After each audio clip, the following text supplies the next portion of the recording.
and welcome to the Own Path podcast. Today we have a very special guest, but first up, Dom, how you doing, my friend? Very well, thanks. Yep. Just chilling. Just chilling. That's what we like to hear. That's what we like to hear as well. So, to our guest, Vince, or known as PleasantKenobi on the internet. How you doing, my friend? You doing well? I am good. I've had a plumbing emergency just before we turned the cameras on. Among many other technical hiccups. I thought my computer was on the brink. I had so many problems today, but my computer being on the brink can't be the reason my shower's leaking. So I think I'm just having one of those days, I guess. But yeah, besides that, I'm pretty good. Getting ready for Vegas next week. I'm flying out next week. So there's that stress of like trying to get some things prepared for that and getting videos ready so I don't disappear and not put anything out and then the internet doesn't forget me and so on. So.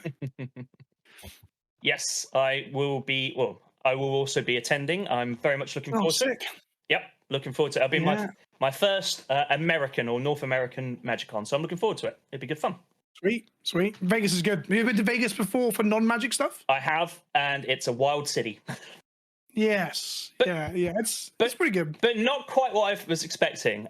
So, like, me and my wife, we're quite boring when it comes to that sort of stuff, but we found so much to see and do. It's an incredible place. It wasn't just about drinking and going out and gambling and that sort of stuff. We had an amazing time, actually. We loved it.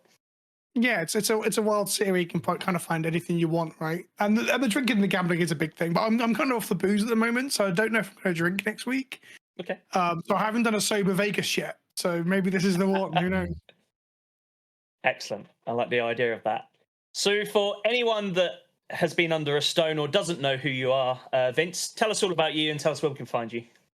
Sure, yeah. I'm Vince, also known as PleasantKenobi on the internet, and I make videos about Magic the Gathering. I make between 2 and 7 videos a week over on PleasantKenobi on the YouTube. I also have a little smaller channel where I do a little Warhammer podcast, kind of in a format like this in a way, which is called PK's War Room. That's Warhammer. And then I'm on all social medias as PleasantKenobi other than the Warhammer channel. So you can follow me on Twitter and Instagram and stuff, although most of those places are horrible, decrepit hell sites anyway, so I don't know why we spend so much of our fleeting mortal coil engagement with that crap, right? But so I make Magic videos. I'm an enthusiast for pretty much all things Magic. I've played quite a bit of Legacy in my time, Modern. I'm quite hot on Pioneer at the moment. I've been playing Commander since before it was called Commander, when it used to be called Elder Dragon Highlander. So before there were precons, I was playing Magic with Commander with legends that weren't designed for the format many moons ago. I'm just an advocate for the game as being the greatest game ever made. That's not an unfair comment, right? And I think it's wonderful. Although I don't always agree eye to eye with the Mothership and the Wizards of the Coast and what they're doing with the game. Not always. Sometimes I do. But yeah. Well, that's the beauty of it, being part of that community. We all have our opinions and it's a place to voice them. We might not always agree with, like you said, the Mothership, but I think the Mothership seems to be doing what Mothership wants to do, and we're along for the ride, right? I think even more so for Commander now, right? Yeah, interesting times for Commander, certainly. As obviously they're going to be putting some time into this bracketing system before Vegas, so maybe they'll do a big announcement while you're there. Well, it's meant to be ready prior to Vegas. Yeah. People said it was being rushed. Sorry, go on, Dom. I was going to say I was hoping it was going to be on the weekly MTG, but doesn't look like it was today. No, we've just been told that there's no European MagicCons instead. Yeah, cool. Great, perfect. Yeah, Dom was just telling me that before you jumped on. Actually, I was a bit like, So there's a little part of me that's hoping that's just that announcement will be further down the line, hopefully. Yeah, I mean the tweets and the email that's gone out and stuff all says like it mentions like soon we'll see you all soon and Europe or some like really cryptic weird way of phrasing it. So hopefully we get like a 4th MagicCon announced later in the year, but they just haven't found the cheapest convention center yet. Or we got to wait till 2025. Basically, part of my work day tomorrow is I'm going to try and reach out to them and find out like if they can actually give some information so that Europeans aren't left to rot. Even South Americans are like it's cheaper for us to go to Europe apparently, according to some Brazilians on Twitter earlier. So everyone wants to know there's something outside North America. Come on, Wizards! The crazy thing, talking of Brazil, actually, I'm sure you've had correspondence with people in Brazil. The price difference just blows my mind compared to what it would be in Brazil to even to North America or Europe. It really blows my mind. I've had a few correspondence from people, and you know, oh, well, did you know it cost this? And you're like, no. And then you look at it and you're like, oh my good lord, like, it's big difference. It's crazy. It's wild. Really. I wouldn't speak to like the exact pricing, but I know it's like multiple days worth of wages and stuff will cost you like a box and things like that. 100%. And you should, I guess in our own, like, I don't know, European or Eurocentric ignorance, you kind of assume that everything is evened out like that in the global village. And then you hear about that, or you hear about like how you can like buy tailored suits in Vietnam for like 10 quid or whatever, and you realize that actually the currencies haven't evened out like you would assume. Yeah. And Wizards, I mean, what can Wizards do? Brazil, the whole thing with that is really weird, right? Because if Wizards like tries to actively make the prices of cards in Brazil cheaper, then you get this weird like export black market where people are just buying in South America and shipping out. So it's a really weird, like, difficult thing to fix, I guess. Not to defend them too much, but no, it's just it's the oddity that I found really bizarre, because it's, like I said, it's probably about 35-ish% more expensive than, say, US dollar or even, you know, British pound or whatever, but there seems to be less of it being brought as well, which then makes it more expensive. So it just well, it's because of income, right? It's not just a difference. Like, there's less being bought because people just can't afford to play it. And it's a thing that I think Magic might face on. I've been talking about this for a while now, that the pricing of Magic has gone up and up and up. The bottom end has stayed, it's gone up a little bit, but the top end has ballooned out, right? And then when you look at the games in game stores, you look at like the price of One Piece packets or boosters of Pokemon, it makes our game look like a joke. Like, we look like the parody of card games with like £25 boosters and stuff. So rich man's game, or rich person's game, perhaps.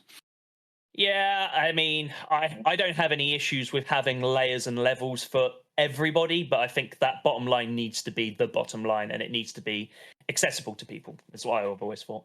Well, they launched 0 rare boosters this year, didn't they, in Target? I never did my follow-up video because some people opened them. And they were like, and they came out and they were like $3.50 anyway, so like $1 cheaper than a normal booster, and you can get 0 rares in them. Because it was like, if they're $1, they're great. And like, even at $1, I think they're trash. But they're not $1, are they? No, they're $3.50 impulse buys in Target. It's terrible. I always worry about that sort of when you see them in stores. We don't tend to see it over, or I've never seen it in the UK here. But yeah, I've not seen them in Europe. But when you see them over in the States, it always worries me, because you always sit there and think, well, how have they been packaged? How have they been produced? Have they been a bit selective with what's in them? I don't know. I don't know too much about the product, but it's just like it's a much lower chance of rares to get $1 shaved off the price, and then to put them as impulse buys at Target for or Walmart for kids. It feels. Trading cards are inherently a little bit problematic in terms of how predatory they are with the gambling element. I think a bit of gambling is completely fine, but it's funny because like America and other parts of Europe have more difficult relationships with gambling than, say, the UK does, right? Yeah. And then they just have this sort of thing to like get kids to impulse buy 0 rare boosters at $3.50 with their mum. It's bad. Yeah. But anyway, that's not the topic of this video. No, it's not. It's not. The topic of this video, we're gonna try and really dive right deep into the Rule Zero conversation. This could get very murky. This could get very confusing. But first off, I tell you what, Dom, what's Rule Zero to you?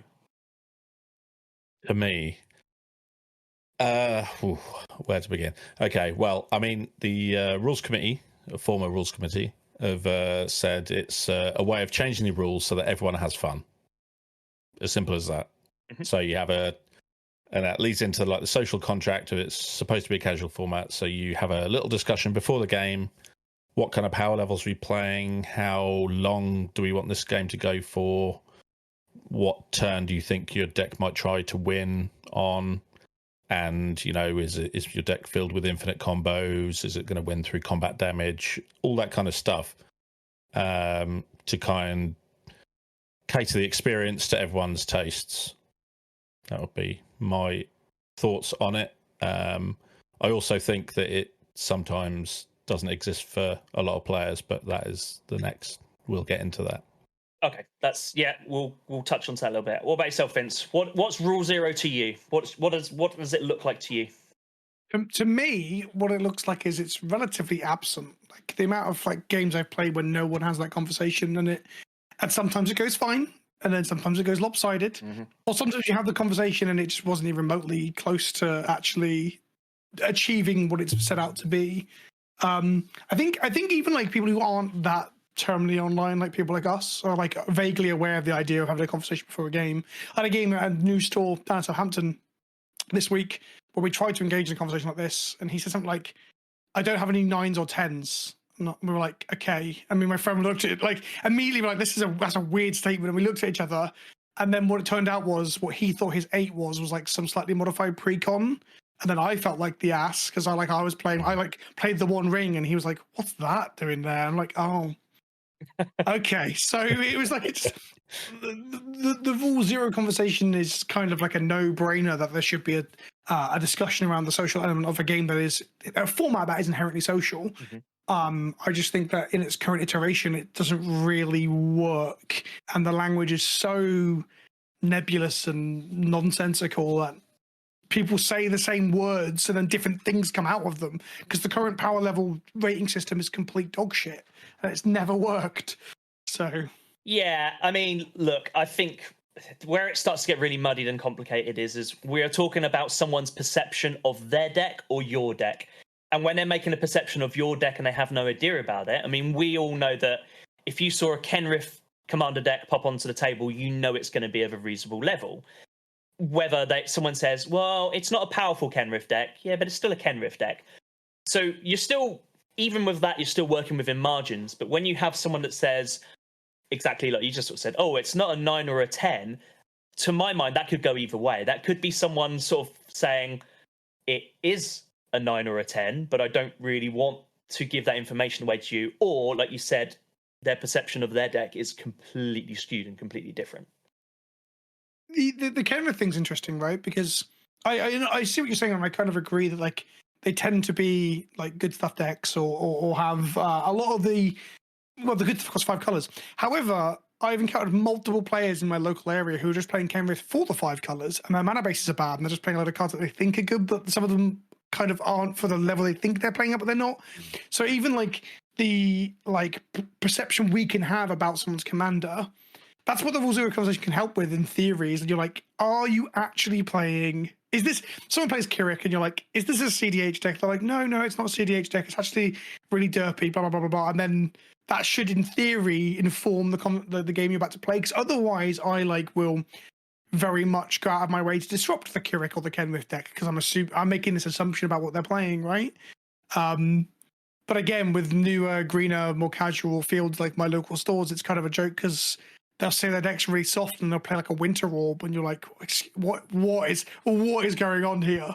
I had that literally last week, and I was like, are people okay with Winter Orbs in the shop? And most people in the shop don't know what a Winter Orb is. Like, everyone else at the table has to pick up and read it, and I'm like, oh, no, it wasn't Winter Orb, it was Winter Moon, the new one. Oh, the new one, yeah. Yeah, because similar effect.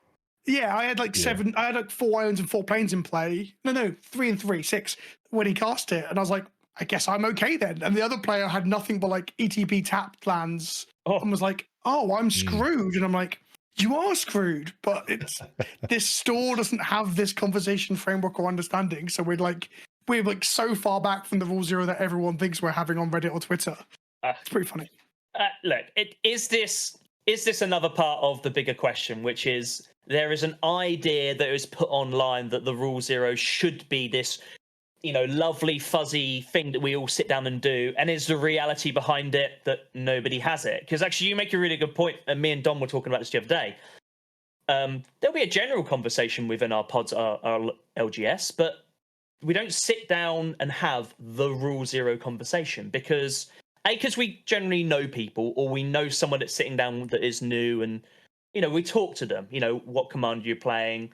How about You get that information out of them instead of the stock sort of Rule Zero questions you'd normally answer sort of thing. I think it also depends on whether they're new players, very experienced players, competitive players, or relatively new, but, they're getting their head around it.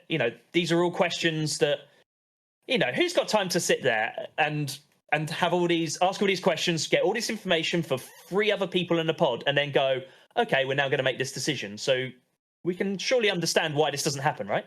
The conversation tends to happen while everyone's already picked their deck and is shuffling up to play the game.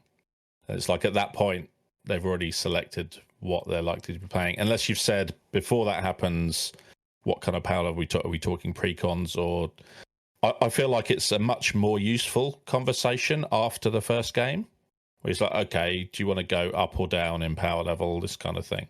So then you can start to tailor the experience. You must have had those pods where there was a power disparity, and you're shuffling up for game 2. So someone gets a different deck out of their bag, and then one of the ones who was down, and so someone's got a different deck out to try and match up, and the next person like matches down, and you get a disparate in game again. Yeah, that's definitely happened to me recently. I saw. Yeah, I think definitely. Sorry, Dom. It's so difficult because, like you say, everyone might have a range of decks, especially if you're, enfranchised. I've got this bag full of 20 decks, but none of them are going to be exactly the same as, or, it's a bag of 7s. And, that's basically useless information. No one really knows what that means.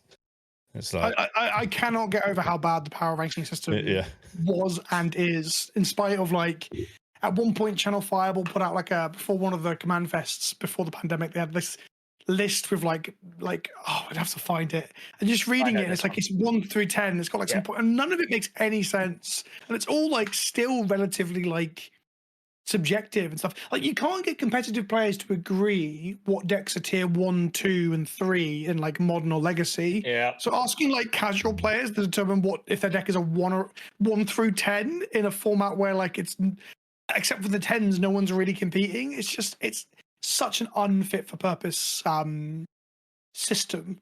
I know the Rule Zero conversation is meant to be more than that, but it's funny that it often just devolves to that. This kid, I say kid, I should. That sounds really patronizing. He was 10 years younger than me, so I'm allowed to say kid. I'm an old man. But him saying oh, I don't have a 9 or a 10. I'm me immediately thinking he knew what he was talking about. So I was like, okay, I'll play this. And then he's he's playing tap lands for 3 turns, and I was like, oh god, no. I have made a mistake here, based upon what he had told me, because we're trying to use a language that doesn't work. But is that on you, or is that on him? And I'm playing devil's advocate here, Lo, because I feel like you've gone into it with the right mindset, which is he has said to you it's not a 9 or a 10. Now, if someone was to say that to any 3 of us here, we'd have a rough, and I'm going to say a rough idea, because we'll come back onto that power level a little bit later on, because we can screw down into that, because I think we all agree it's not quite right. But is it because he's heard... do you know if he was quite a relatively new player? I got the impression he was, but I don't want to badmouth him too much in case he randomly stumbles across. He did make an actually correct statement, right? It wasn't a 9 or a 10, but what that is true. Is that it's a 5. I think the full conversation was I avoided numbers anyway, and he was like, oh, I've got all sorts with me, but no 9s or 10s. I said, oh, okay, we can play on the upper end of things. And then his deck was an upgraded precon that just played big fatties and then got really outclassed by everyone else doing just things that were not playing big fatties and stuff. And so I think he was, but there's that thing as well, I think he was newer, but he didn't want to give off that he was new, right? Because there's that layer of social awkwardness of I don't want to make out that I'm the noob or the scrub here, so I'm not gonna not put that info forward. When I think there's nothing embarrassing or nothing wrong with being the new person at that table, but a lot of Magic players do not want to admit to that, right? Or they'll tell you 5 turns in, oh yeah, I've been playing for 3 weeks, to explain why they're reading every card. And you're that's perfectly fine, but maybe that would have been good information before we'd shuffled up and deployed our first 5 lands or whatever. Yeah, I've already got my starting hand. So. Yeah. I'm already comboing you. No, I'm joking. That's not really how I play Commander. But you're demonstrating an Underworld Breach loop with Brain Freeze, and they're like, I was born yesterday. And you're like, oh fuck, I've really bucketed this one up, kids. But here, right, so you've just stumbled on something that I find quite interesting here, because with all the best will in the world, I will use the 1 to 10 system as a benchmark, just so we can have a conversation about this, because I know it's murky and it's muddy and all that sort of stuff, but let's just say we all sit down and we're playing a 7 or an 8, quote unquote. What does it mean? let's push that to one side. I know. But let's just say, I don't know, I draw my starting 7 and I've got the nuts. I mean, the absolute nuts. And just say, for argument's sake, you two and our 4th person don't quite have the nuts. They've got, the turn 2 or a turn 3 play. They may do a bit of ramping or something like that. that then looks very, very different when you're 4 or 5 turns in. Is that been me? But basically, what I'm trying to say is, has that mean just been incredibly lucky and I've just got the nuts from my deck? Because that can look like I've been disingenuous and sort of said, "Oh no, honestly, it's it's a high 7, a low 8," whereas actually, I am presenting the combo. Like, do you know what I mean? So this is where it can get really muddy and murky again, because your deck can do nothing, and your deck can do everything, and everything in between. I remember playing a game at Command Fest with you where you plucked out a deck. I can't remember who the commander was, but it's like you won on turn 3 or 4 or something accidentally, and then we shuffled up, played the next game. Yeah. And then we shuffled up, played the next game. Everyone had powered up their decks. You kept the same, and you did absolutely nothing the whole game long. It was brilliant.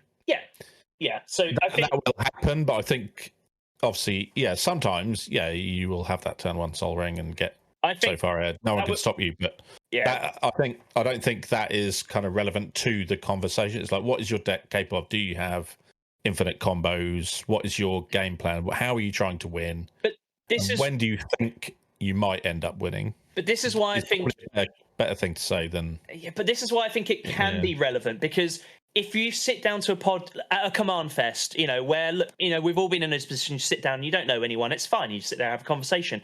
If your deck does the thing, and you're a bit like, well, I didn't quite expect that, you can come across as a bit disingenuous, or you come across as the dickhead of the pod. Do you know what I mean? Oh yeah, no, this is just my 7, but you've just come in and had the absolute nuts. Like, surely, maybe this comes because I come into a game and I want it to be fair and honest, and I don't want there to be anyone in that sort of position. I also hate it when you're 4 or 5 turns in and the guy to your left of you has literally kept a greedy one-hander, still isn't drawing a land, and you have to have that conversation of, come on, guys, go find yourself a basic, get yourself in this game before it becomes any worse than it already is. Do you know what I mean? Like, so. Yeah, and that person's also on a 21 land deck, and they've ordered 3 mulligans because they're abusing the goodwill of other people to fix their deck building problems. So the question is, like, you're saying about like fast hands or explosive hands. That's like, say, in the world of where you draw your opening 7 from your 7, and you've got a crypt and a soul ring in it, and the pip of color from a land, and you're like, oh, I can cast my 4 mana commander on turn 1 or whatever. Like, would you refrain from doing that if you thought your opponents were newer? Yes. Yeah, I would do. Particularly if I didn't know them.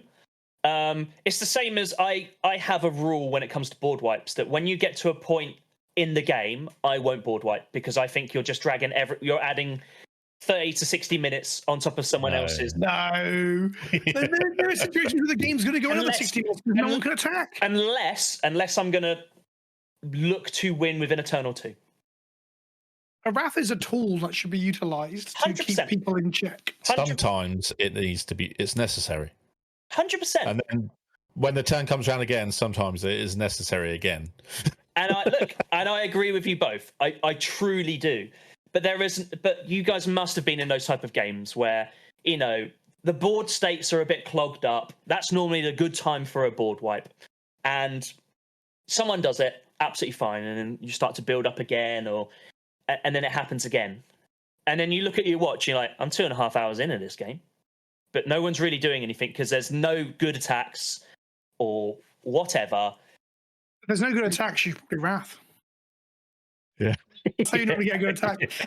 I think that, like, I'm strongly against, and this is going to go very against what you just said. I'm really against the idea of telling people that, like, wraths extend the game length. They obviously can, like, in practice, that is a thing that can occur. Sure. But I think that, like, that as a cultural element is something that we should avoid, because it makes newer players or less experienced players start to, like, rabbit that opinion without any, like, backup or understanding of what the rationale behind it is. And then we get these points of, like, when you should be wrathing, because otherwise the person with the Scoot Swarm is getting away with it, or the person with the Guy's Cradle is getting away with it, or whatever. Then someone's like, oh, that's not very cool. You stopped them doing their thing. And you're like, well, someone's got to stop someone doing a thing, because agency involves back and forth, not just like people like firing their battle cruisers into the sky sort of thing. Yeah. So whilst I do agree it can happen, I think it's not a great way to push the culture, because then we get the people coming up and the people coming in, the newer players being like, I was told Wraths just extend the game time. Like, no. Put 3 of them in your deck, cast them, and also play cards that allow you to do things after the Wrath. Right? Yep. If you are just playing Unga Bunga big creatures and Wraths, you're gonna have a bad time when you Wrath and be like, well, I've got nothing.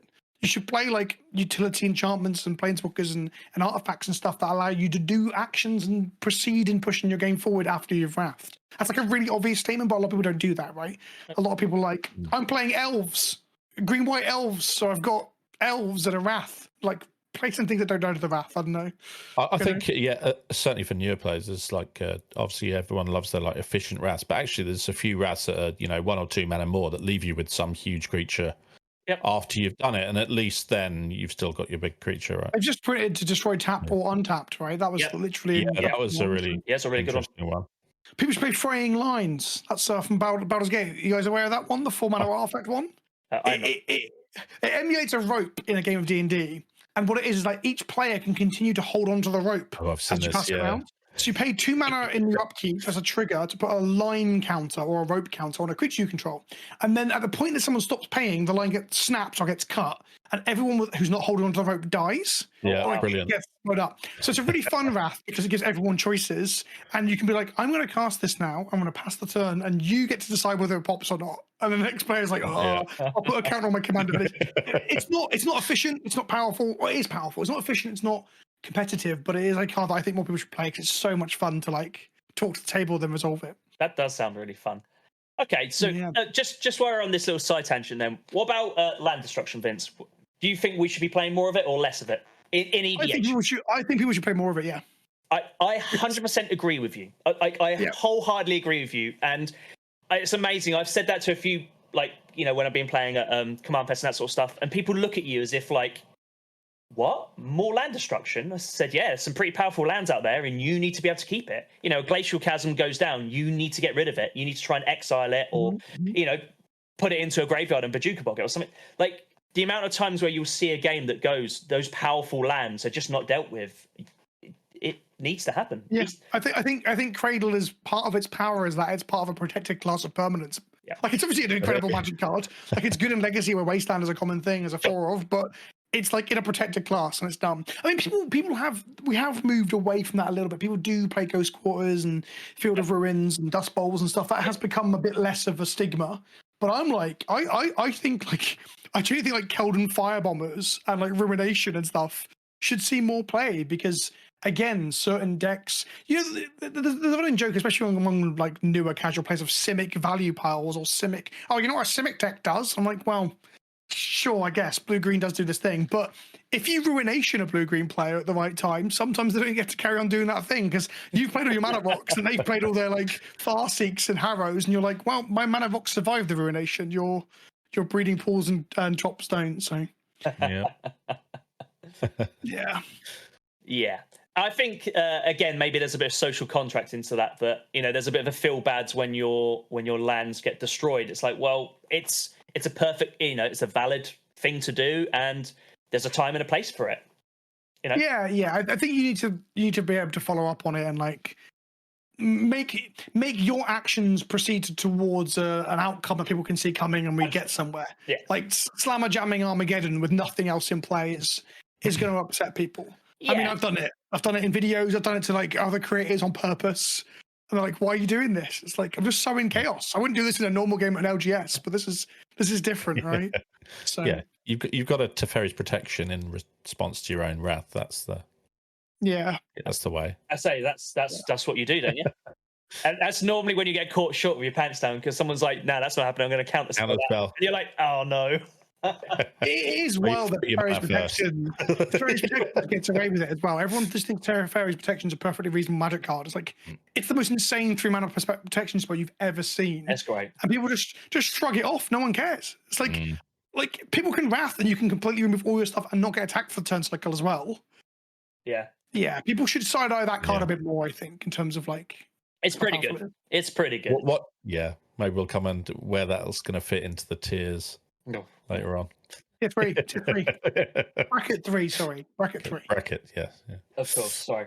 So in terms of let's sort of get back onto the Rule 0 conversation. So, Dom, what do you think needs to be what do you think are the minimums? Like, what do you think has to be discussed in a really easy way to communicate to everyone around the pod? So there's none of this. Oh, this does Corvold stuff. Like, you know. Before we fully move on, I've got one for you both. It's like kind of a segue. If you sit down to your Rule Zero conversation and someone at the table leans in and says, "All right, friends, how do you feel about mass land destruction?" Like, as they're getting the decks out of their bag, how do you react and how do you feel to that question being asked at that point? Go on, Dom. Because I know how I'm going to answer this. I'm reaching for a blue deck at that point. I don't often play blue, but I would be reaching for the blue deck at that point. Do you feel like you're a bit held hostage, though? Because then you've got to police this mad who's casting Armageddons and Ravages of War. Possibly, yeah. You do it for the good of the table. You are the table police. I think on the website it says the social context. Remember that you don't have to play games you don't want to. You can say, yeah, play it, but I'll sit this one out. Yeah. So maybe. You would sit that one out then if someone asked you about that? Honestly, I would love to see it. I would love to see the deck in operation. You are also allowed to say I'd rather you didn't. You can't say that. Yeah, you can. Yeah, but then they get sags. They've spent all week building it to bring to the LGS. You know. But here we go. Here we go. Is it your responsibility or is it his their responsibility because they built something they knew was going to be disgusting and filthy? Like, you know, where does that line stop? There are tables where that deck would be welcomed. Yep. Yeah. Well, you can either sit at them or not. I guess is the What if you can't find one because the entire community is against it? Then you'll have to find some like-minded fellows on Spell Table, I guess. Armageddon and Anonymous. Yeah. Yeah, but you're right. Yeah, you might have poured all your heart and passion into building this deck, and then you turn up on the Saturday or whatever and then no one wants to play with you. That's I feel bad, but you might have anticipated that when you were putting the cards into the piles that you were. That shouldn't stop you from saying no, though. Oh yeah, because like extrapolate to a similar question of like, do you guys mind if I play my CDH Keurig deck, which is a genuine question that someone asked at like a pod at my local, and I was like, no. Fuck off, no. None of us are playing CDH here. Why are you trying to do this? And he was like, oh. He took that deck apart, our local player who played Keurig, because no one wanted to play with him. And he got the idea that actually no one plays CDH, so why are you pub stomping local games with your CDH deck? So in the same way that you can say no to that, you can say no if someone's like, guys, I've got this cool deck that casts Armageddon like once every turn. And you're like, no, thank you. Once a turn. Maybe not once a turn. Every other. That's wild. They need to put a commander that is ETB Armageddon. The cowards. Yeah. So, look, personally, if someone sat down and said that to me, as long as the other two were happy with it, I'd let them play it. Do I want to sit there and play with it all afternoon? No. They might die first. Yeah, exactly. I do feel like when you know that somebody's deck. So actually, just coming back to what you were just saying there, Vince, about someone wanting to play their CDH deck. Again, I would either sort of say, my thoughts would be to the other two people. It's like, well, what are your thoughts? Because I would happily let them play it. I know I've been in this position. I know trying to play test CDH decks when nobody wants to play CDH is quite difficult. So I've done it before, and I've effectively sort of said, look, I know I'm going to be arch enemy, but I would like a game so I can start to play test, learn, find the lines. But I also make it quite clear to people, said, if you don't want to do this, just say, and I'll go grab another deck. Like, it's not like I'm forcing people or trying to get goodwill out of them. I'm more than happy to. But as a rule of thumb, I am a big believer in, if someone wants to play a deck, I'm more than happy to. Am I going to get Ruinationed and Armageddon all afternoon? No. I would let it happen once and then maybe be like, come on, man, why don't you've had your fun. Why don't we, What if it's their only deck and they're new? I'm joking. The reason I'm asking that is because that's just not a thing. When people say like, oh, when you say no to one of those conversations, like Dom said, it stops them playing the deck they just built. But that's a slightly different. But when people say like it's their only deck or whatever, which is like, a hypothetical that I've seen thrown around, like that's not true. No one shows up to a game store and asks those questions in that conversation who's carrying one deck. Yeah, exactly. Like, the only time that's ever really going to be a position is realistically, it's probably going to be someone that has no idea what type of deck that is. They've just read it online and thought that sounds fun. So maybe they're new to the game, thought it sounded hilarious, but doesn't quite understand. I'm going to say use like the social contract aspect of it.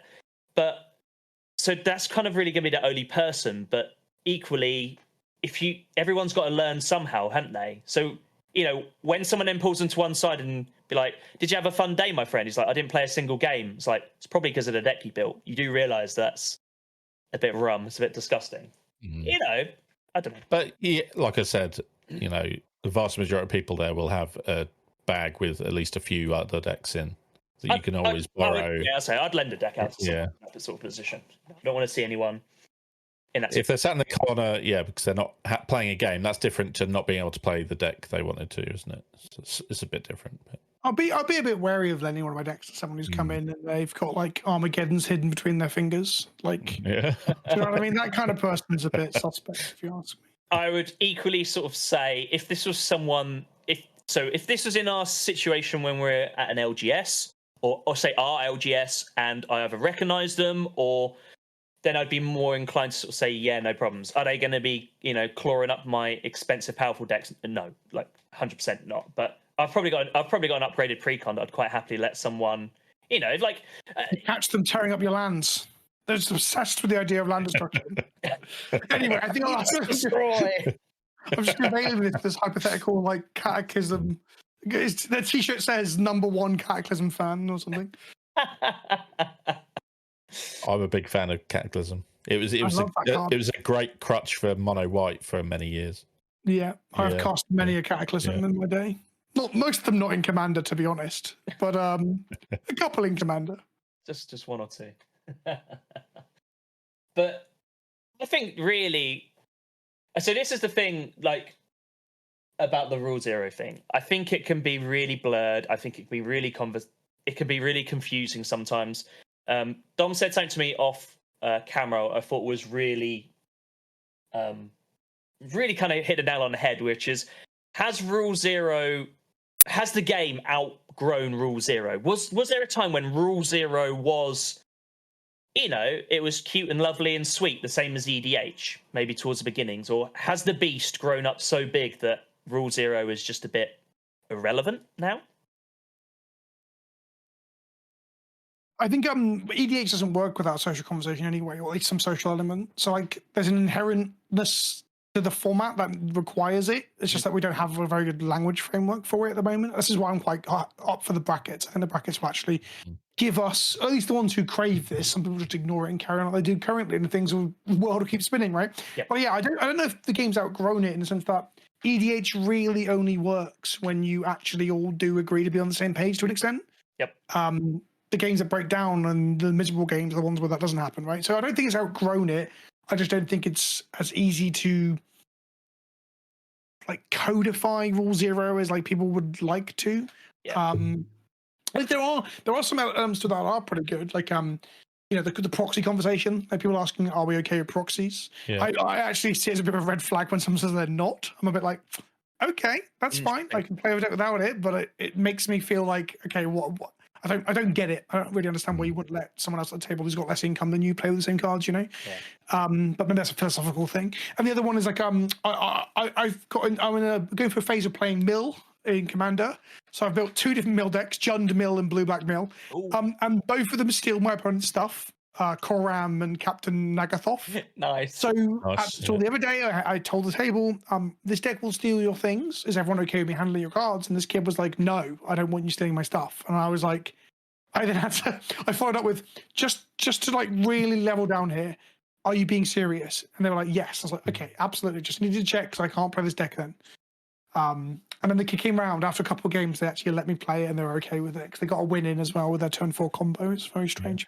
Anyway, so those are the interesting parts of the conversation, right? Because some people just do not want you handling their cards, whether that be like from some sort of like the expense of the cards or trust issues, or maybe even some like neuro atypical stuff, whatever. It's absolutely fine. So those things come up. They're useful parts of it.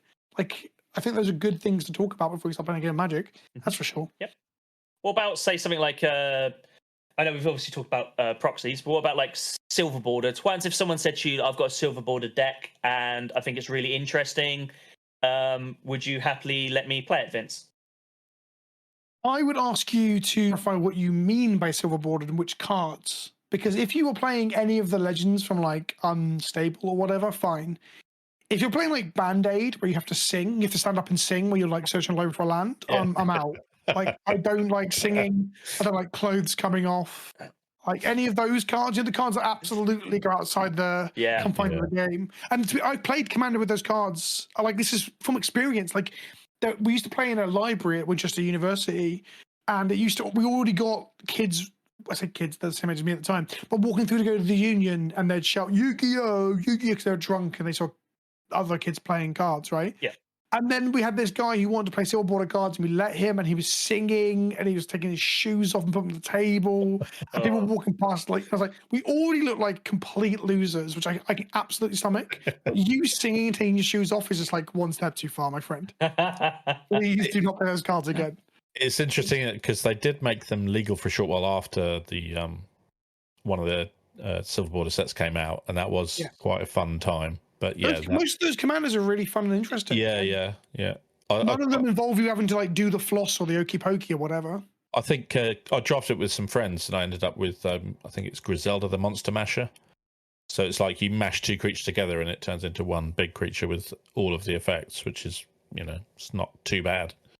It's just the next step in the evolution from Mimeoplasm, right? It's.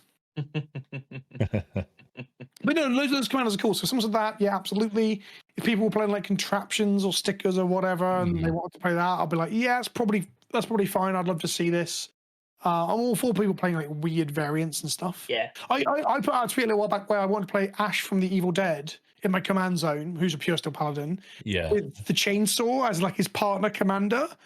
And overwhelmingly, I think it's like 60% were like, yeah, this is completely fine. Yeah. The other 30% were saying no, were like, well, I'd want to ask you questions about like, is this a pure steel paladin Cheerios deck? I'm like, well, no. If I'm making a thematic Evil Dead deck and it's just like pure steel paladin Cheerios, I'm probably a bit of a loser, right?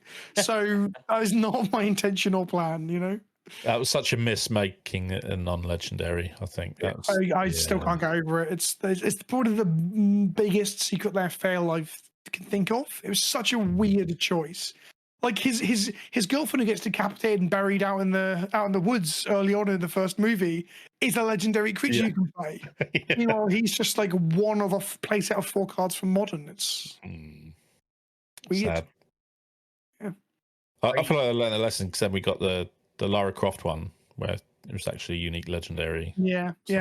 I mean, that's the thing. Rule 0 allows you to unlock those things, right? Yeah. I mean, one of the Rule 0 conversations is like, are you okay with me playing Walking Dead? That was a thing for a while. Like, no one really cares anymore. But there was a while where people were like, I'm going to refuse to play with anyone playing cards that depict a real life actor.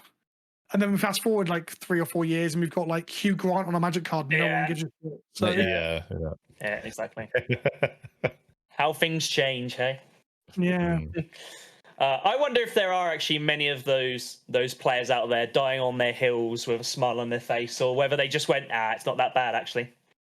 I think the ones who really against they're probably gone, right? I think they sold their collections and they're now over in Warhammer complaining about women or whatever. Like that's a bit maybe that's a bit too dismissive, but I'm sure there's quite a lot. If the Venn diagram isn't a circle, there's at least a large amount of overlap between those two kind of like committed causes, if you will. Yeah. Weird. It's interesting actually because I think you've just brought actually that would be, to my mind, it would be a pro of the Rule 0 conversation or a variation of it, because it does unlock the options to do silver border or I kind of put all these type of thing, whether it be silver border, gold border, proxies. To me, they're kind of all in the same ilk to a certain degree. Silver border maybe just a bit to one side because of exactly what you sort of said there, Vince. But there could be some really interesting stuff that comes from that. And actually, look, I want to sit there and I want to, play a good game and have a fun time. But if I see something that's going on that's really interesting, even if I'm doing nothing on my side of the board, I'm more than happy to sit there and watch it because it's interesting. And I like seeing decks pop off, particularly like, you do see like these really janky decks that are really built quite particular. And you're a bit like, I really respect that. You've definitely gone out of your way to build this deck in a way that is definitely not the most synergistic or whatever it may be, but it's your janky deck and it's actually really fun to watch. And it's always a bit of a feel goods when you see that type of deck win as well. I feel you'd be like, yeah, do you know what I mean? It's like championing the underdog a little bit. Do you know what I mean? There's a guy on my Discord who plays the most dangerous gamer. Like, he plays a full-on contraption deck. Yeah, nice. I haven't met anyone else playing it other than him. Yeah. And, I know someone actually that's exactly what he does, what he plays as well. Actually, is it a guy called Overfiend? Tom? No. Okay. No. So I know a guy that plays that card as well, and he's a big fan of that deck as well. Actually, it's interesting. Yeah, it's cool to see, but that one is legal. That one doesn't involve the bending of the rules and such. Yeah, that's right. The Acorn system. Yes. Yeah. Yeah, that's gonna. Yeah, well, we'll see what happens with that sort of stuff. I'm sure there'll be more of that moving forward, but I think they were just talking about releasing something adjacent to it with the bracket system, but I think that might be further in the future for the. What, to allow the silver border commanders? You mean? Yeah. They have been talking about that, haven't they? Something to do with silver borders. It was a conversation that was going on when the atom bomb got dropped and the bans happened, and and maybe that'll be passed through and Wizards will pick that up and do something about it, because at the end of the day they want the cards that they print to be able to be played, right? It gives them more reprints as well, because assuming if those cards were widely adopted, some of them would start to command a price tag, and that gives them equity to put in boosters in the future and such. Yep, because motivation is there. They're going to want a bit more of that now, aren't they? Let's be honest. Definitely. Okay, so what are your thoughts then on... I'll ask you first, Dom, actually. Competitive players that are migrated from competitive formats because of COVID or whatever reasons into the sphere of EDH, do you think that's had an effect on the Rule Zero, or do you think that's just a byproduct of another player coming in and playing another format? I've spoken to you this before, where obviously we had this period where the only Magic that existed was Commander online with your webcam, unless you were playing other formats online. And during that time period, you had all of these refugees like, well, if I want to play Magic, I have to play Commander. And the competitive mindset, I don't know if it's different as such, but the aim of the game is to win as efficiently as possible, which isn't something that generally is what's going on in Commander unless you're playing CDH. That would be my thought. Vince? The real competitive players are playing CDH, though, right? The ones that do want to compete and play in tournaments. That's the most successful Rule Zero competition there is. Yep. That everyone shows up and is like playing the same stuff, the same kind of stuff. I 100% agree with that one. I think it's the F&M end bosses who actually maybe we'll tear down from them, because they're not the ones that actually want to play competitive formats. So yeah, there are people who want to just pub stomp and stuff. That's kind of, to be fair, I don't even think it's the COVID migration, the lack of competitive organized play that caused that. That's like some of the people that weren't getting their wins in other formats are like, oh, I can do this a lot easier if I go and smash these other people that care far less and pay far less attention to how Magic works. And so but there's always those sort of bad actors and bad apples in every community, in every game, right? But I think real competitive players actually want to compete and want to compete on an even keel and have a go. Yeah. Absolutely. That's why I do pre-releases for that. It's a casual event still, but actually the aim is to win. Yeah. You don't hold back your bomb and limit it at pre-release, do you? No, exactly. Have you missed your third land drop? Well, sorry, I'm resolving this 6-mana flying Flampler. I'm really sorry. I love that. I love that a lot. I wonder whether, and I suppose this is a very small spur of what could be a problem. It is part of it, which is you've got someone that sat down type. You've got a friend that you've sat down with, and you've got a third you have no idea, but he's playing something very mid-tier, and you've got your fourth player that's, played something very synergistic, does the classic pub stomp and off he goes sort of thing. I wonder whether that has some of the negativity that can be associated with the Rule Zero. I know it can be really, really difficult, because unless you know someone's deck and unless you know someone, you're not really going to fully know. You're not going to be able to fully engage. Do you know what I mean? I'm not quite following you. You're saying that Rule Zero's got a negative rep because of those people? No. So not quite. I think Rule Zero. I fundamentally think Rule Zero can be very confusing, and I think it's very confusing because we don't have a benchmark to put against. We don't have, let's say, arguably say the bracket system, which is 1 to 4. My deck is a 3. Whatever that 3 looks like, it's a 3. Whatever it is, 2. Blah blah blah blah. I think that gives things a bit more of an easier benchmark to put to. You can pin your flag to that mast of this is a 2, a 3, or a 4. But I think because it's so subjective at the minute, and I think it still will be subjective, but I still think there'll always be that person to be like, yeah, I mean, it's a 7-ish. But really, how many videos are there going to be? It's like beat your friends with this bracket 1 combo deck. Yeah. But it's not just like putting the deck into a bracket though, right? It's like you've got, depending on how much we all agree with where the cards are in the brackets, you can be like, okay, you sit down and say, yes, my deck is playing 4 bracket 4 cards, and those bracket 4 cards are Gaia's Cradle, Cradle might not make it into 4, maybe a 3, who knows. Well, I'm just saying hypothetically, Smothering Tithe, Vistic Study, and something else. And everyone else at the table will be like, right, that I kind of already now get a vibe for where we're at. Because we can almost do that now, where we can try and list off the most powerful cards in our decks, and that actually helps people to understand where you're at. Yep. But people don't do that because everyone wants to hide. It's hidden information, right? Magic players are conditioned to hide information because the game is about hidden information. No one knows what's in your hand. When you play in Warhammer, it's really interesting because when you go to a table at a competitive event or even a casual event, the point is there's open deck lists, so your opponent can see everything you've got, and you have to explain to them all of the instant speed of effects you have, which are called stratagems. All of that stuff is known. There's no hidden information in Warhammer, so it's really interesting when you come back to Magic and the hidden information thing like leaks through into other facets of the game, like this, where the idea of you walking up to the table and be like, these are my 5 most powerful cards in my commander deck. People just will not do that. Like, that's almost like I don't know why I've thought this before. That's almost like a better Rule Zero conversation of like, what's the 5 most powerful cards in your deck? And you go, the One Ring, Ristic Study, Fierce Guardianship. And then you're like, okay, that gives me a very good indication of what you're playing now, right? And the bracket system opens that up a bit. I think, if you've got this is my 5-card combo, and then someone Praetor's grasps you and takes one of them out of your deck, and you can't win anymore. Well, I don't think you're not telling people your combos, right? You're telling them the caliber with which your deck aims to be playing on. Yeah, which I think it can't be anything less than useful compared to what we've got now. Yeah, that's the point, right? Like everything's a golden god compared to the turd of a power system we have now.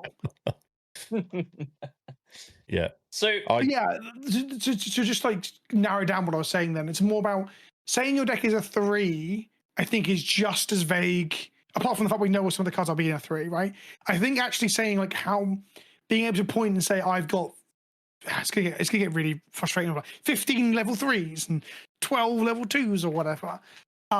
People in one of my videos were commenting in the comment section about how you could take all of the levels and add them up, and it gives you actual numerical value to your deck. So if you're playing 10 level 4, 40 points, and if you're playing 10 level 3s, that's 30 points. You're up to 70. And the higher the number, in theory, the higher the power level or salty feeling. That's an interesting one, That is a really interesting way of doing it, because you can't change the matter of the fact that if a heuristic study is a 5, you can't change that number. That number is that number. So even if you don't have any of these other cards that cost a number, you know that 5 is going to be a 5. Well, if you walk up and say, if you said, "Oh, I've done the math," you got your Moxfield, because Moxfield will do this for you. That's the funny thing. Everyone's like, "I wouldn't be able to do this." I'm like, you will if you use Moxfield. This comes from a guy who doesn't use Moxfield enough. And like people ask me for my lists, I'm like, I just fucking change some stuff in my folders. I don't know. Who cares? Yeah. But anyway, Moxfield will do it for you.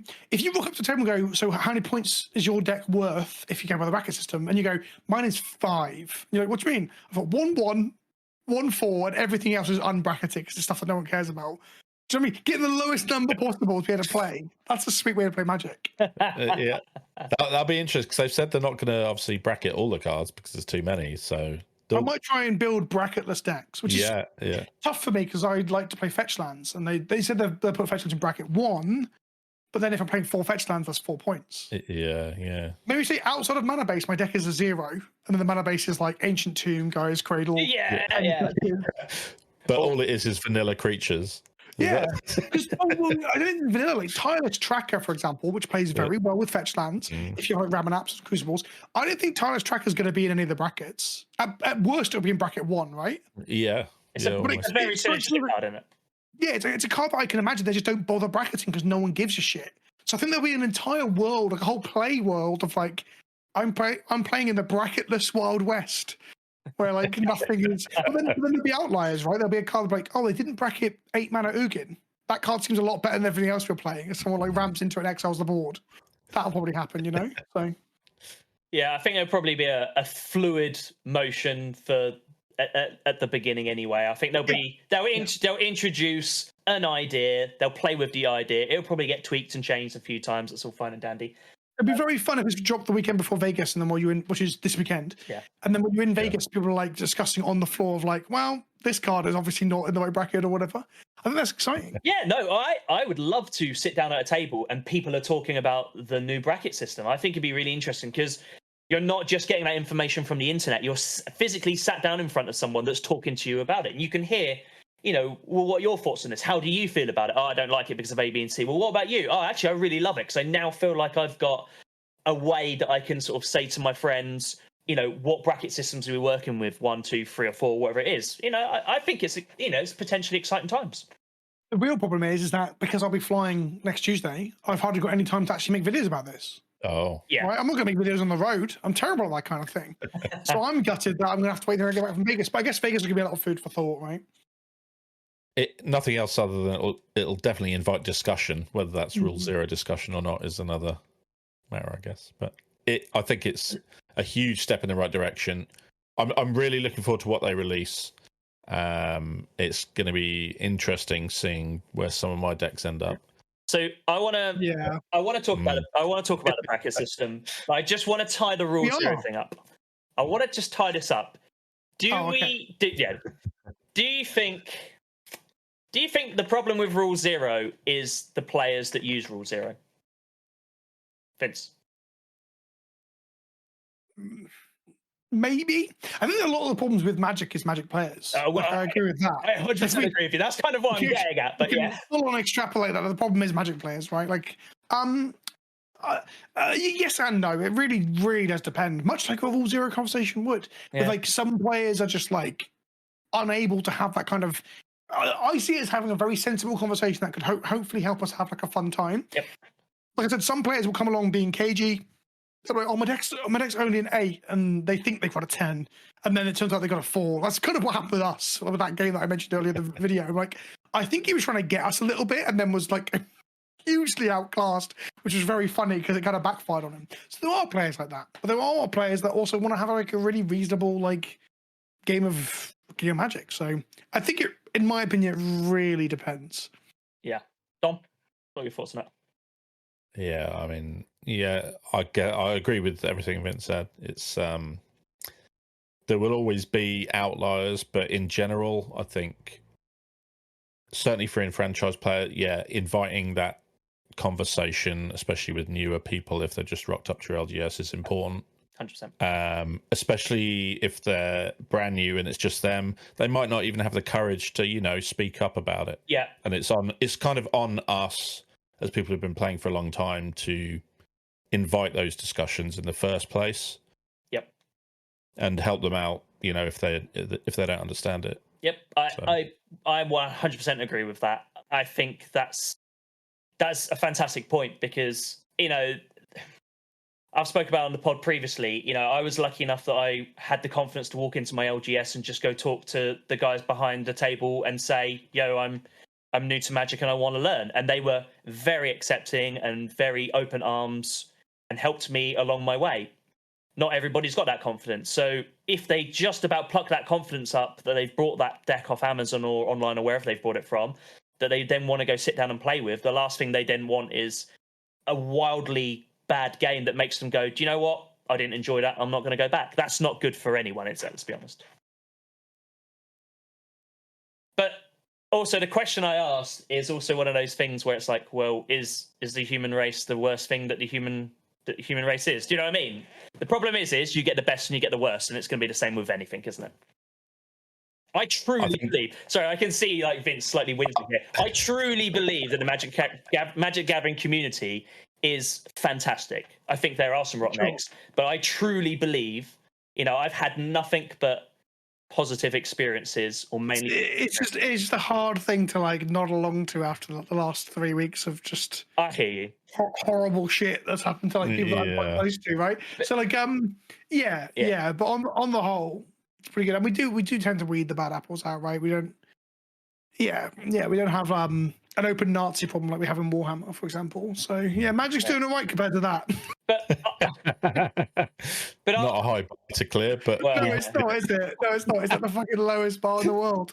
Are we also a little bit guilty of, we read the most popular things online and we take that as the gospel, and when people are moaning that the bands were the worst thing in the world, or however you sit with it, it feeds your views.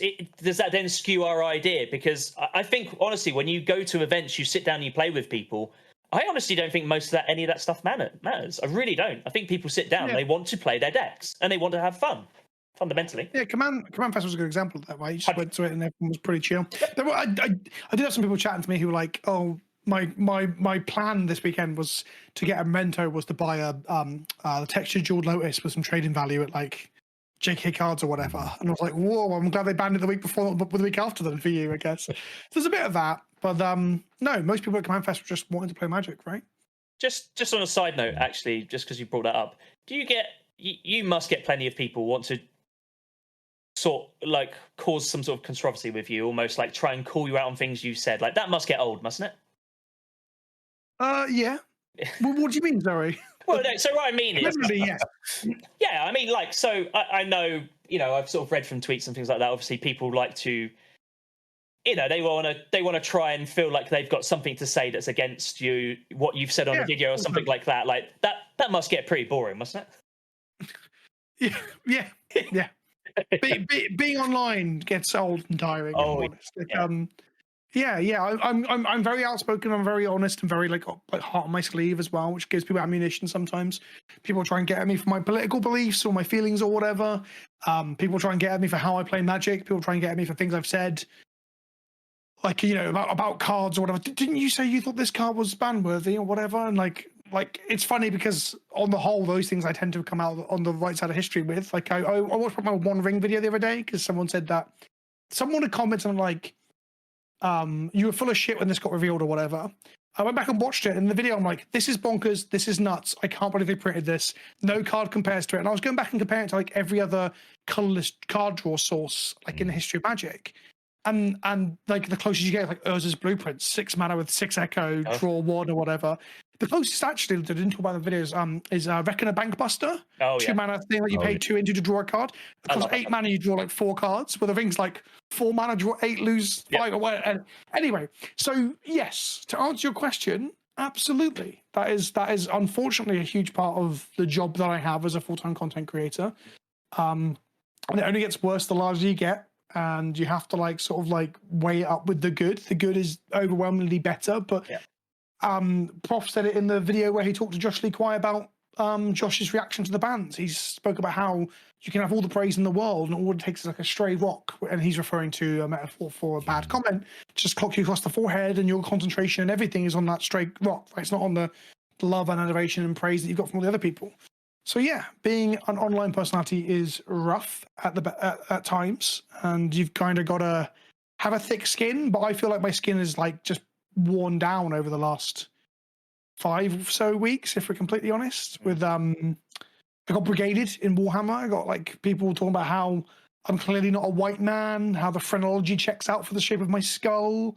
So like just the weirdest shit. So that happened, and the bans happened, and the death threats. So it's friends and like shit in my comment section, and people giving shit to like other people. It's just So in short, it does get real old. Most people don't do it in the flesh though. Most people who are out to like kind of like be a dickhead online just don't have the energy or the cojones to do it in the flesh, I guess. And that's the internet through and through, isn't it? Yeah. I had one at Command Fest Birmingham. He came up during my meet and greet to try and like talk to me about social issues and Warhammer off of the back of a video I'd made. And I was like, do you really want to have this fucking conversation right now? Like, people in the queue are laughing at him. I was like, do you hate women? It's like, I don't hate women. I've got a girlfriend. I'm like, okay, cool. Well, this isn't the place for it. Goodbye. Can you? Yeah. Wow. Not talk too much about me, but yeah, it's rough. People are great, aren't they? I mean, you operate in I this think space that is just the vocal minority at the end of the day. Don't you? Yeah. People just have are nothing great. better to do. Yes, and the majority are the good bit. The unfortunate thing is, it's so easy to focus on the negative side of things. You said it as well about the humans. There's bits of both sides of our culture and us as a society and such. But unfortunately, with online social media and the complete bombardment of information, it's really, really hard to focus on the positive. Yeah. Especially when like algorithms and such notice this. It's not that algorithms feed us the negativity on purpose, but they notice how we react to it. If we react to it by lingering on it and watching for a bit longer, the two things it'll feed you are women in gym trousers on Instagram and the horrible news cycle. They're the two things they know, like you linger a little bit on and now it's just in your feed. So it's and that's whiplash as well. Anyway. Yeah. You lingered, Mark, is a line from Auntie Donna about what your Instagram feeds you. Like, why am I getting these recommendations? Because you lingered on one post and now it knows you're in a darkest secrets. Yeah. So yeah. It's like you dare talk about a holiday to Jamaica when Google's close by, and then you open Google and the first thing that comes up is holidays in Jamaica, and you're like, what? In all fairness, I think they've peeled back on that, haven't they? I think, yeah. Anecdotally, I haven't noticed it as much, but I think after they admitted it in like the American courts during I think they've. I don't think they were told to, but I'm pretty sure they're like, we probably should stop doing this. Yeah, because it was a clear thing they were doing that they admitted to, and yeah, that's wild, absolutely wild. Okay, so we've obviously touched on the bracket system already, but we don't obviously at this moment in time. We're sort of 2 weeks out from Vegas, so there's limited information out. I know they're wanting to get something in place beforehand, so we're sort of going off the limited information we have in a minute. But what would you like to see from the bracket system, and do you think it's going to be an improvement?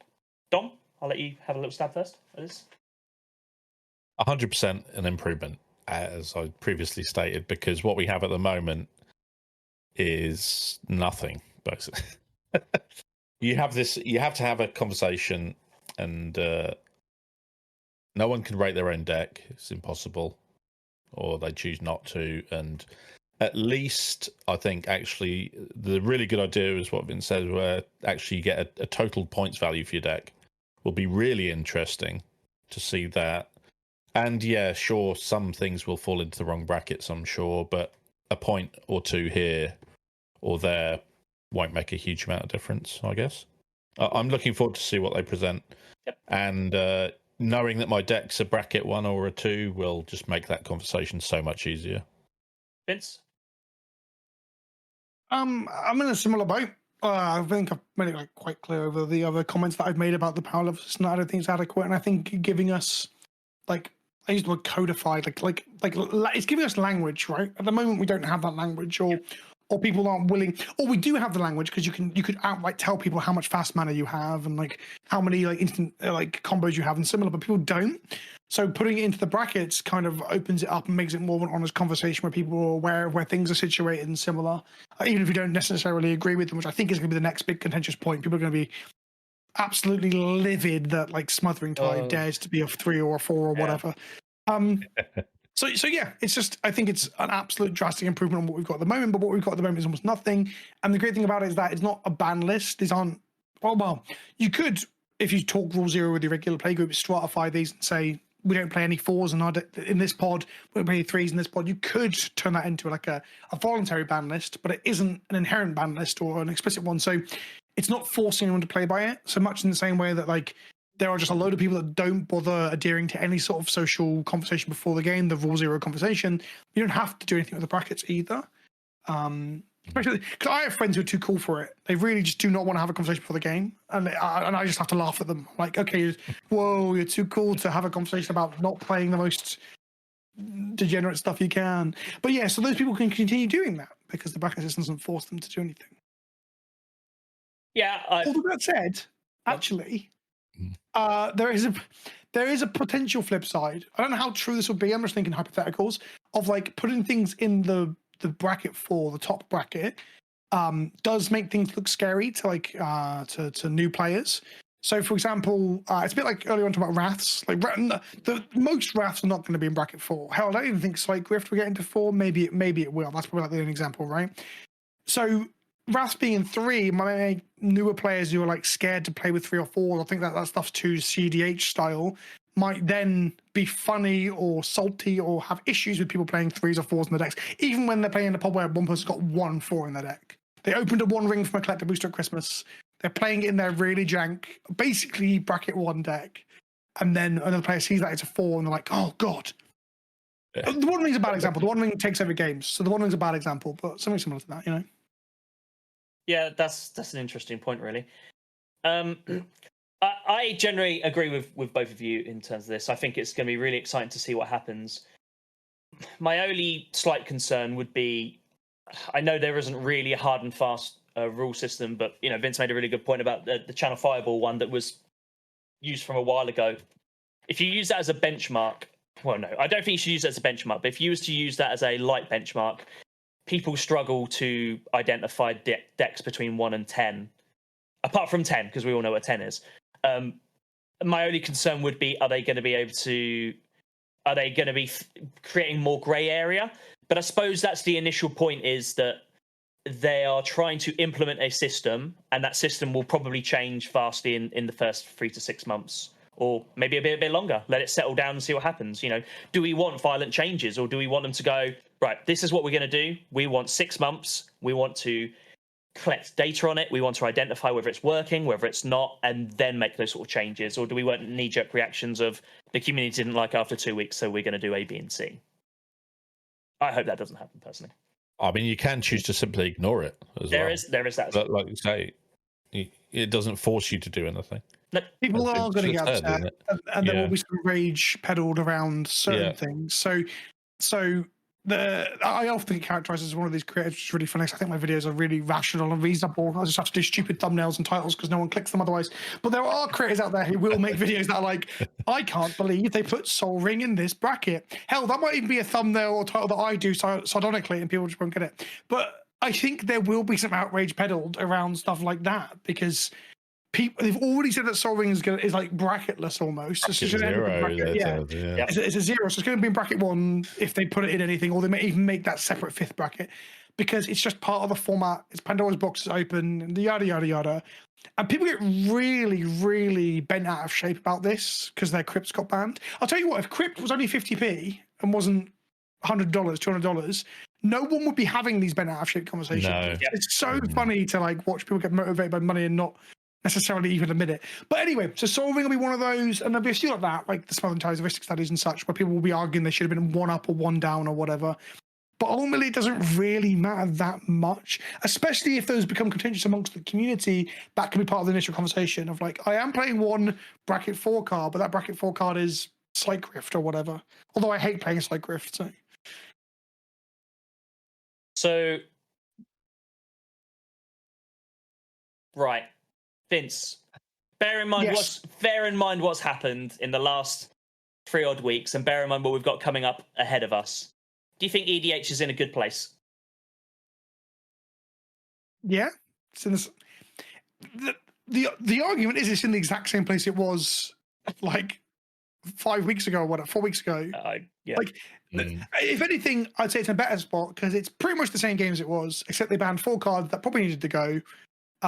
It was shit. They cost so much money, but I did a whole video on this. The root cause is that they weren't printed enough and they cost too much. That's the root cause. Everything else from there is just like can be traced back to the fact that Wizards probably shouldn't cultivate $200 chase mythics, especially if they're problematic in a format, which all of those cards could be argued were, like, quite strongly.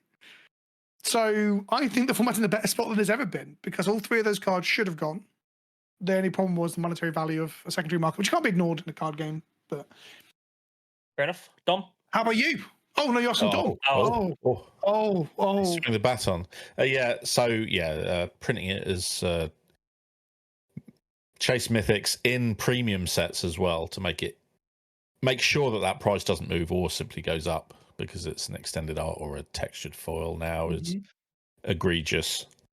Especially when it seems like, although it's just speculate, they knew it was coming and then they threw these packs into the festivals in a box as well to get rid of them all. It's a pretty bad look. Even if we just pretend it's not a conspiracy, it looks pretty bad. It is a bad look, and maybe they won't print them at rare in a standard set, but actually rare in a Commander Masters set would have been fine.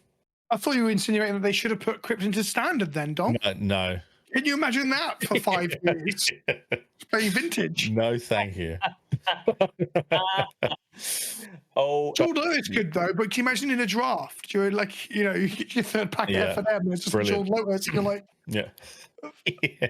That's massive. That'd be massive. Feels bad. That really would. The fact that George Lotus can be played in Legacy with a Dublin cube is hilarious to me as well. Yes. I've made a video about that. Yeah. But the George Lotus feels bad though. Sometimes you open if you aren't redrafting rares and you open a $200 rare that's not in your deck, you take the $200 rare and you don't feel that bad about it. F&M. Yeah. Because you said it was a feels bad, but come on, $200 note. You're like, well, maybe I don't 3-0 this draft, but I feel like I'm up in terms of money. The prices have bounced back, so people who now that Wizards have taken over, the prices came back up, didn't they? Yeah. So. They are still collectible pieces of Magic history. Yep. And they're holding their value as such. So the fact they can't be played in the format is largely irrelevant now, unless you had some kind, if you'd got it signed by the artist and it's your favourite card in your deck, oh dear. But, Or they do no ban list TDH. Yeah. Yep. Exactly. Yep. Rule 0. Can I play my Jeweled Lotus? Yes, you can. Okay, there you go. Job done. Only if I can play my full power 9. Yeah. It's my own power 9, but my Gold Border 30th anniversary power 9. My power 9 is a proxy. They don't even have magic backs. They're all like Alberto proxies. Shout out to Alberto. Yeah, I'll play my Lotus, shall I? Yeah. Amazing. Basically the same card. Yeah. Pretty much. I mean, look, I actually wholeheartedly agree with what Dom said, which is nothing has really changed in my mind. Yes, they've banned 4 cards. I personally differ a little bit. I actually think personally Nadu was obvious that had to go.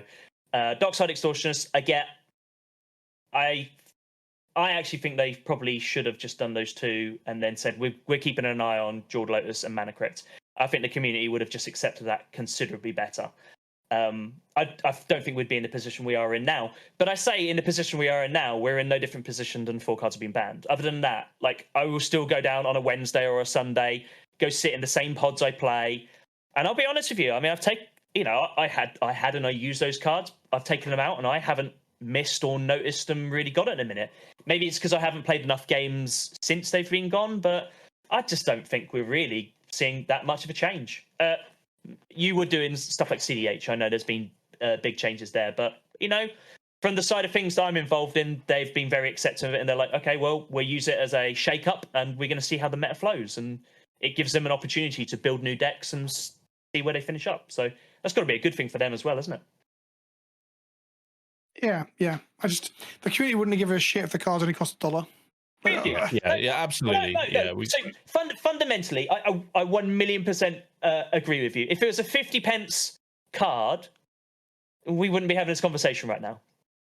Imagine they banned Command Tower. I guess that's probably a comparison. There would have been some complaints about how it hurts non-green decks and they're fixing and stuff, legitimate things like that.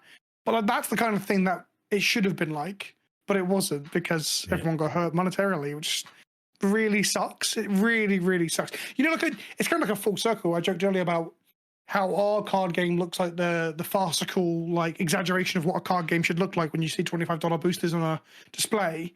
Well, Yu-Gi-Oh players and One Piece players just looking on in horror as we tore each other apart over, a couple of expensive staples that we could have just proxied that were only really played in a casual format that doesn't really have high level tournaments outside the CDH stuff in America. It's just, oh God, what an embarrassment!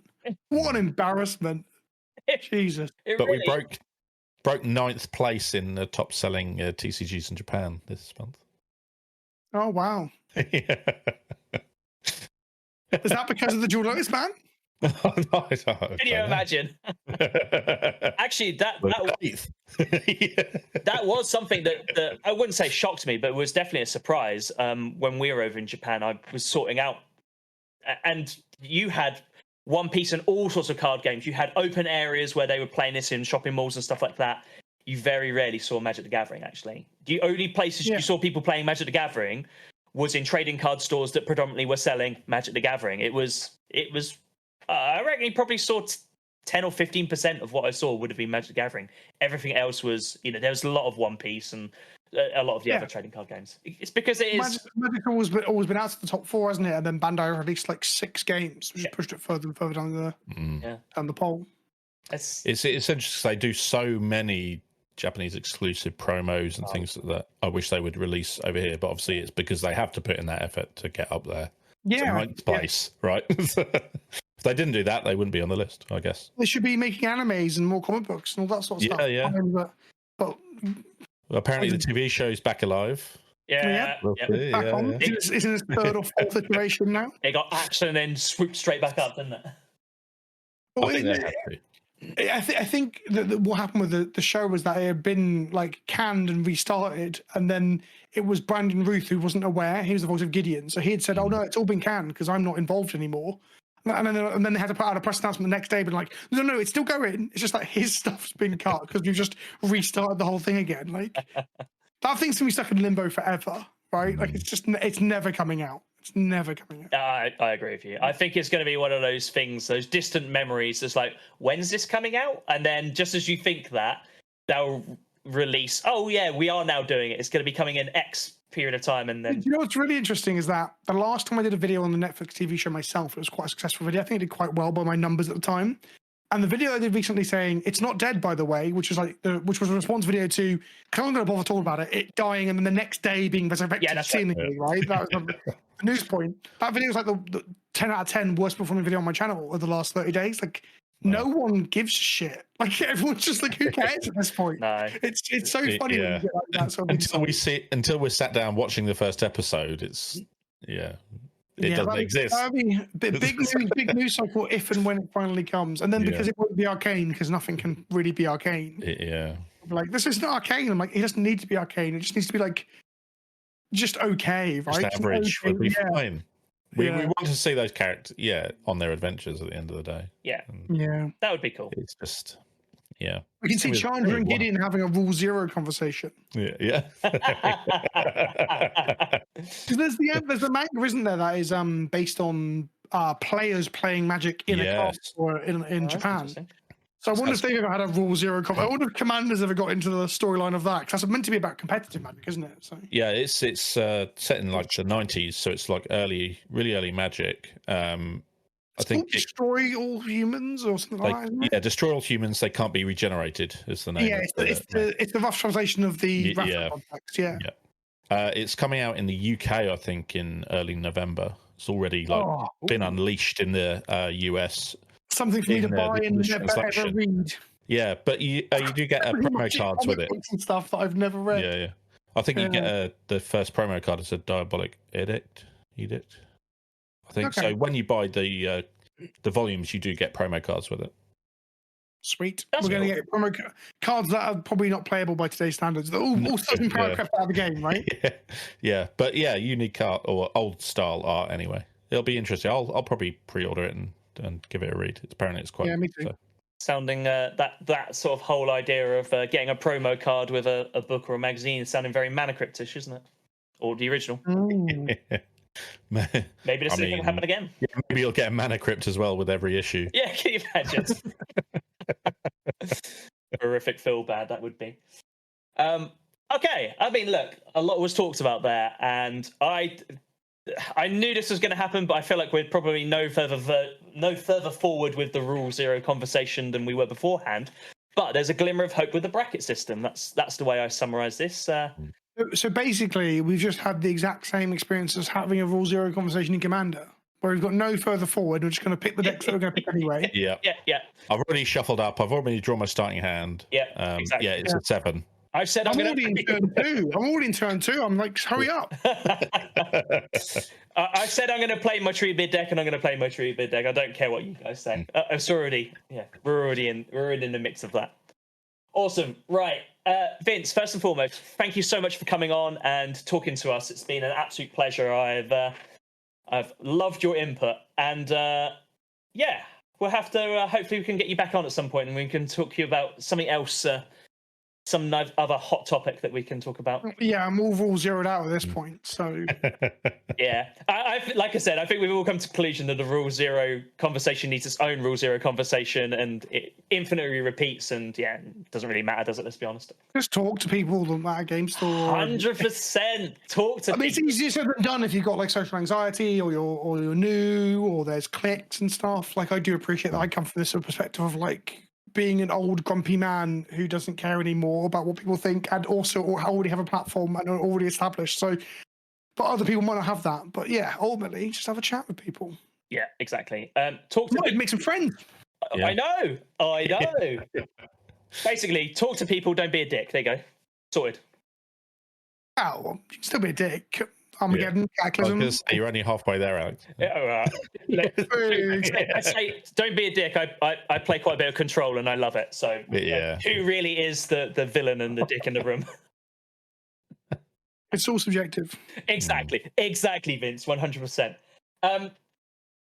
Once again, Vince, thank you very much. If you do live underneath a rock and you don't know who Vince and his stuff is, please go check him out on all his socials. Vince, just where's all your stuff again? I'll let you do your piece. I'll plug my pluggables. I am Vince, also known as PleasantKenobi on the internet. You can find me at youtube.com/PleasantKenobi, where I make loads and loads of Magic content, from shorts to gameplay to commentary to news to retrospectives about how secret layers are better than From the Vault, and you just don't remember it very well because they were shit. All sorts of stuff. If you want to see a video about the ins and outs of the Netflix drama, that's a thing I did that no one watched. It was really badly performing video. All sorts of stuff. Absolutely shit tons of it. I also stream on Twitch sometimes, not at the moment, but in January I'm getting back to it now that the baby's over 2 years old. I have Instagram. I have TikTok. I sometimes ask people what bananas are called in their native countries. It's really good content, the real good shit, because it's TikTok. At least I'm not giving you anxiety about the world affairs. Twitter, often just shouting about stuff. I don't shout about politics as much anymore because I just feel tired. I just feel tired and old. I don't know. Yeah, tired and old. That's me. And Instagram, it's sometimes pictures of food. It's sometimes pictures of cards. Sometimes pictures of my chin. It just depends what way the wind's blowing. Excellent. I guess. Do I have any other socials? I think I'm on Blue Sky. I've never posted on it. That's it, I think, actually. Excellent. Nailed it. Seek out the General on all good platforms. Yeah. Just do it on YouTube. That's the better place. The rest of this stuff's shit. Just watch it on YouTube. 100%. Once again, Vince, thank you for joining us. Much appreciated. No, thank you for having me. No, it's been an honor. It's been a pleasure. Dom, anything else you want to talk or say before we sign off? I'll just say have a wonderful time at Las Vegas Magic Con while I'm at Comic Con in the UK. Is that London? Yes, MCM. I'm going to get one of these giant cards signed by the Voidstress. Yeah. Lizelle has read one of my tweets out loud before. Oh, yes. I tweeted tweet about Lizelle, not about the actress. It was like a bit tongue-in-cheek, and then D&D and Baldur's Gate Twitter got hold of it and called me like a testosterone freak and were really mean to me over this tweet about a character in an RPG. I love Baldur's Gate and I love Lizelle. But anyway, so she has read that in one of her mean tweet compilations. Brilliant. Amazing. It's pretty funny. I'll seek it out. Yeah. I love that. I absolutely love that. That's so cool. Look, guys, if you people to listening, if you what are your thoughts on the Rule Zero conversation? We'd love to hear what you have to say about it. Feel free to comment on the videos and send us messages. We're happy to hear. And also, what do you want to hear next? We've got a few things in the pipeline, but what do you guys want to hear next? Anyway, thank you for watching and thank you for listening, and we'll see you in the next pod. See you on. See you later.